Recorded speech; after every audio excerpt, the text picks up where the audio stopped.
লা লা লা লা লা। চল টমি আজকে খাল থেকে কিছু মাছ ধরে নিয়ে আসি। দেখ কত স্বচ্ছ পানি আমাদের এই খালের। এই তো বড় সড়ো ধরে একটা কাতল মাছ ধরেছি। চল এটা নিয়ে আমরা বাড়িতে যাই। রাস্তার দুই পাশে দেখ কত সুন্দর ফুল ফুটছে। ফুলটা দেখ কত সুন্দর, আমাকে কেমন লাগছে টমি বলতো। চল আমাদের নিজের বাগান থেকে কিছু আলু, পেঁয়াজ, রসুন, মরিচ এগুলো তুলে নিয়ে তারপরে বাসায় চলে যাই। চল টমি লা লা লা লা লা।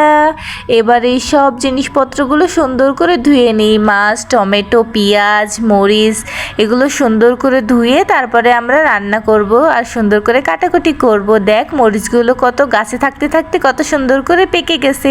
মা তুমি রান্না করছো? হ্যাঁ বাবা রান্না করছি, দেখো। দেখতে পাচ্ছি তো, খুব সুন্দর। মা আমি তোমাকে দাও, সুন্দর করে মাছগুলো কেটে দেই। থ্যাংক ইউ বাবা।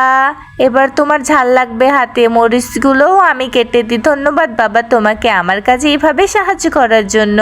মা আজকে মাছগুলো খুব সুন্দর করে রান্না করবি, ঠিক আছে? হ্যাঁ বাবা। এই তো লবণ হলুদের একটু মশলা মাখিয়ে মাছগুলো আমরা গরম তেলে দিয়ে সুন্দর করে ডিপ ফ্রাই করে নিব বাবা, ঠিক আছে? দেখো কত সুন্দর লাগছে মাছগুলোকে। এই টমি এদিকে তাকাস না, তোকে কিন্তু দিব। হ্যাঁ এই তো মরিচ মনে হয় কম হয়ে গেছে, একটু মরিচও দিয়ে দিই বাবা। দেখো কত সুন্দর লাগতেছে, ধরো তুমি খাও।